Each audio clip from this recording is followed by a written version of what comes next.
What do you guys think? It was a 2024 purchase. It is 2025 now. I love this thing.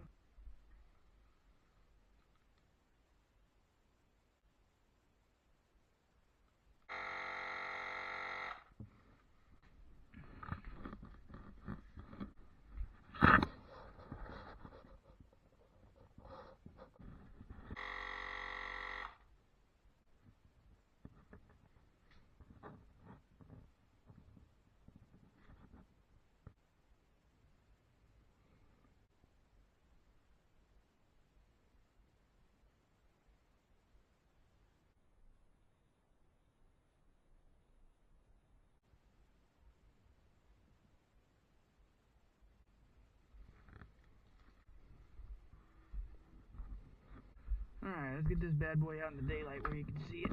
Whoa.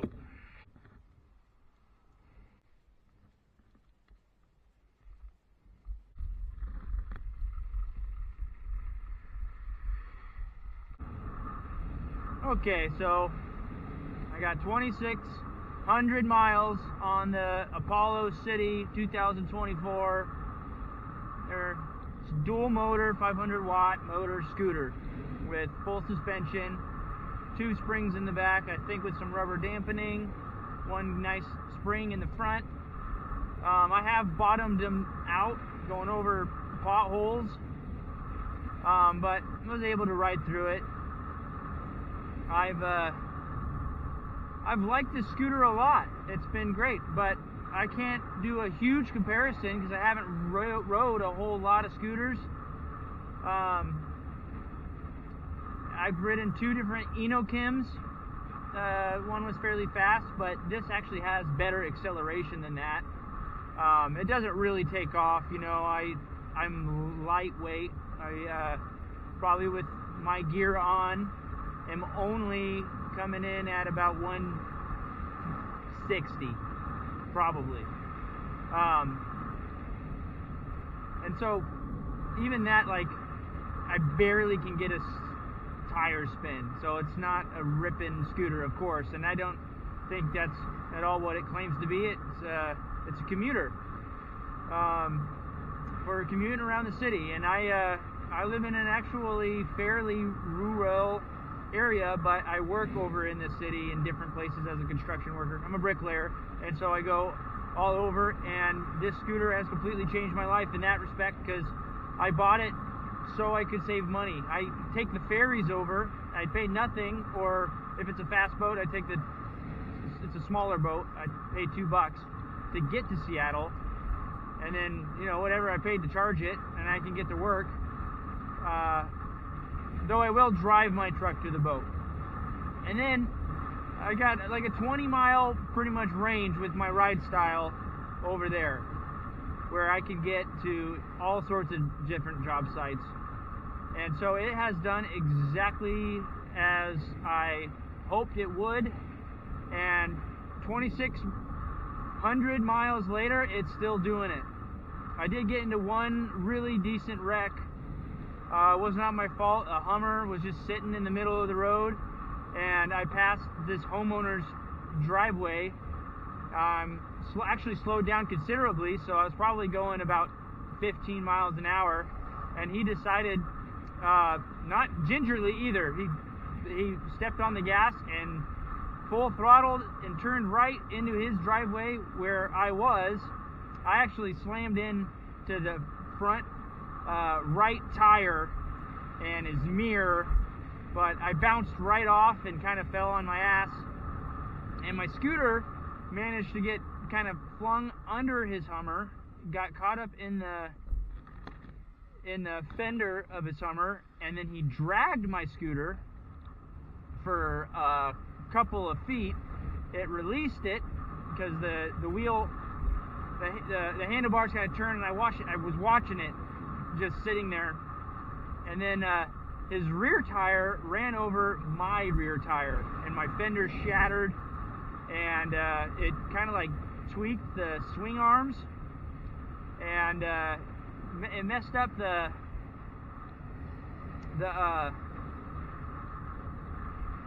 rim of the tire, which is the motor and everything, right?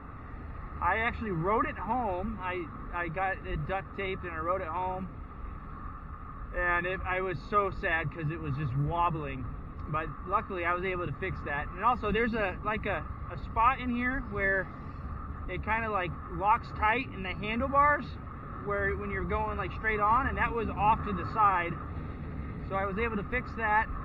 I bought a new fender, put that on there, and my tire just kept on going flat over and over again. And I would have to fill my tire every day. So I got the new tire, though that wasn't the problem because my rim was screwed up.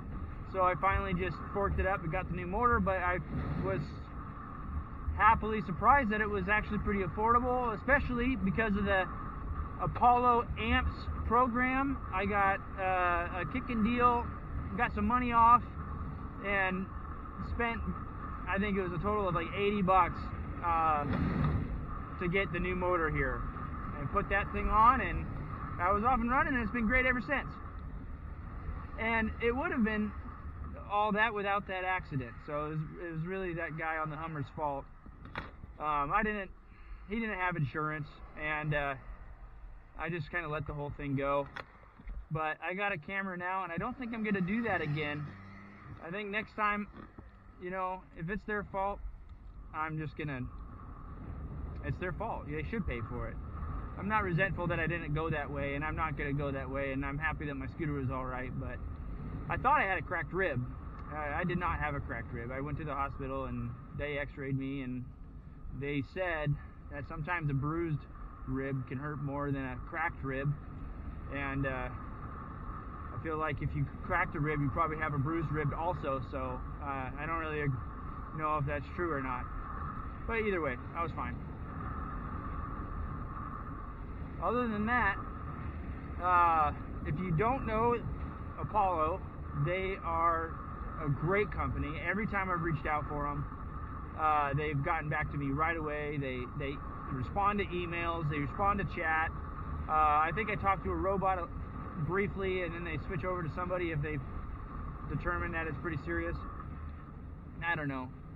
They'll send a random text saying, yes, a real human is texting you, and I don't know if it's true or not, but I get the sentiment. And their scooters are sweet looking. I love the look of this city. That's one of the main reasons I got it, is because I think it looks cool. And from user reviews, I found out that they are reliable scooters, and I wanted a reliable scooter that I can count on. And it's been a year. That's what it took me to get this many miles on it, and in that year, it has never let me down. Getting ran over, I don't think is letting me down. I think that,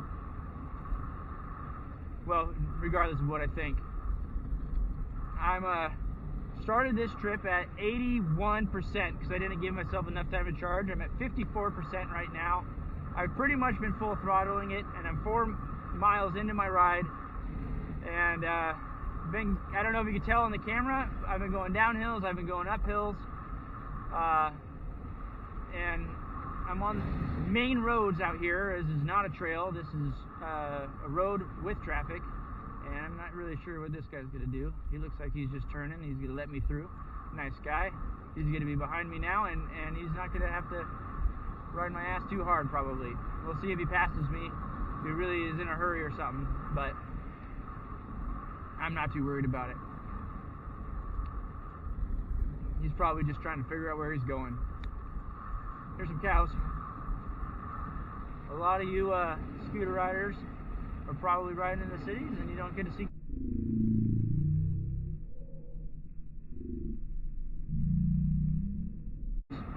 Well, you probably see lots of birds. And there's some sheep. Some genuine farmland out here. Yeah. Well, at the risk of rambling too much, I'd like to tell you a little bit more about my scooter. It's got the regenerative braking, which I use, I'd like to say 90% of the time, but I think I use it more than 90% of the time. I rarely ever reach for my mechanical brakes unless I want to skid my tire. It's got the blinkers, they're kind of bright, they're on front and the back. And they're, you know, I think they're bright enough. Maybe not in direct sunlight. Are they too bright? Not so be it. I'll let this car pass me.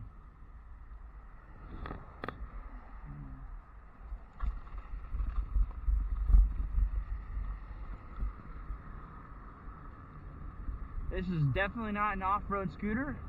It's kind of fun to go over to some gravel and kind of shift around on the gravel.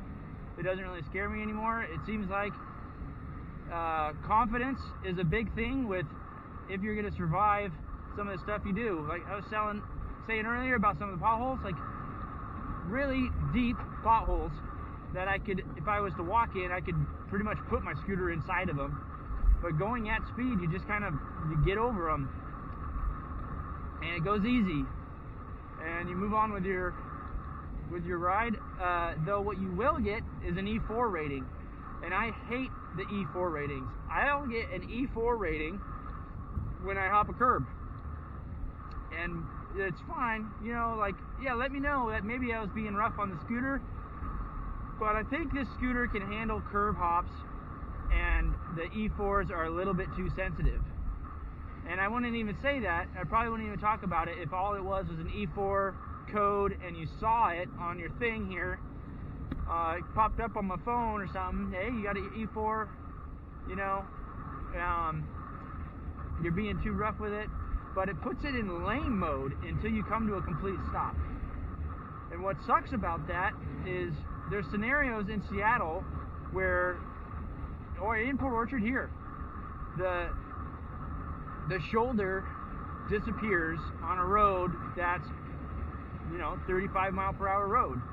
And though I've hit 35 mile per hour on this, it was at a slight downhill and I was fully charged, and you know, that's great, but it's not going to keep up with traffic just going 35 very good.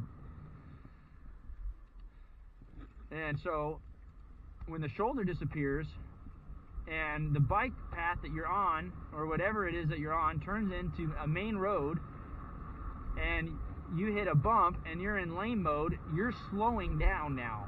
And if you don't have a safe shoulder to get out of traffic, then you're slowing down in traffic, and there's nothing you can do about it until you come to a complete stop. So this, in my opinion, is a dangerous feature. I haven't reached out to Apollo about it. In Seattle, I'll get 2-3 code errors. There's some of the worst roads I've ever encountered in my life are right there in downtown Seattle. You know, going through Fremont, coming up through Finney Ridge. There's some just dangerous situations, dangerous roads, and this city handles them. But the E4s, they get to me, man. I do not like the E4s at all. I'm going to enter traffic right here. I'm going to put my blinker on so they know I'm coming. And I love going through this roundabout for whatever reason. It's really kind of fun. I think out here in Port Orchard, people are not used to seeing cars or scooters just yet.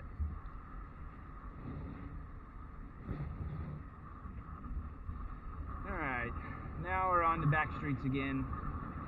There's a lot of cars out today.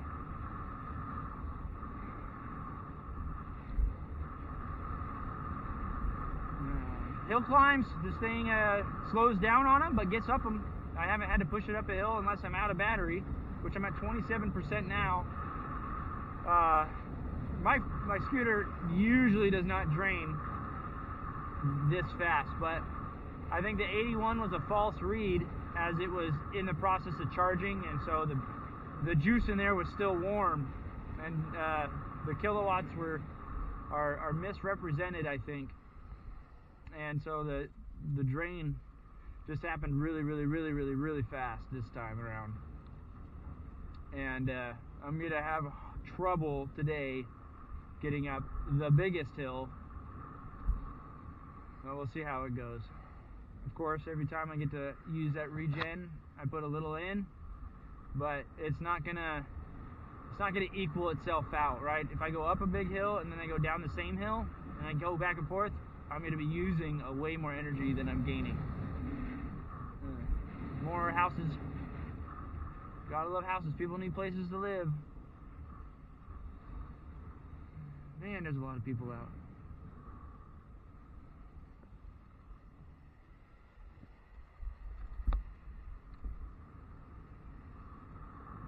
There must be an accident somewhere. That usually causes an extra bit of traffic to come through. If there's an accident on the highway, everybody gets off the main road and comes onto these surface streets. It's a pretty day today, though. It's not too hot. It's not too cold. It's sunny.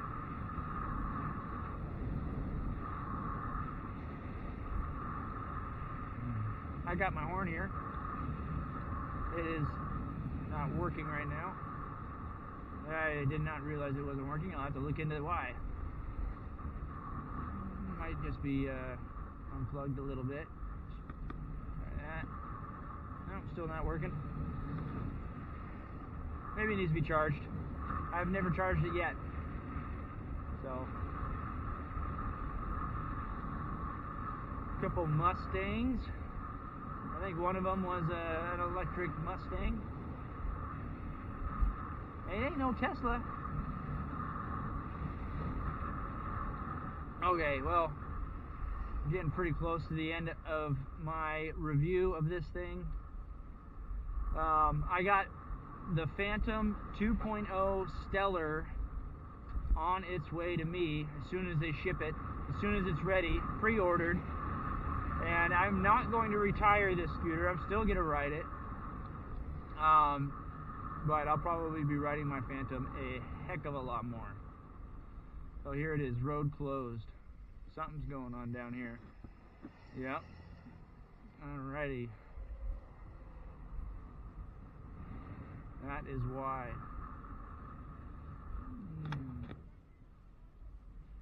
Looks like a parade. I need to get off of this main road, I think. Come up through here.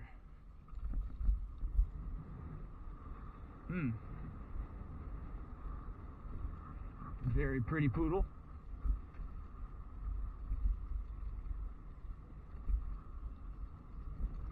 Okay, this is the hill. This is one of the steepest hills around, and we're gonna see if we can even make it up it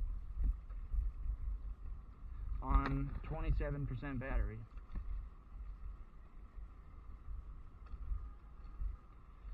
You probably can't tell in the camera. Let me try to look completely level. So if I got the camera completely level, maybe it shows what this hill actually looks like. And I'm on the steep part now. 13, 12, 11, 10, 9, come on baby, 21%, 8, 9, 10.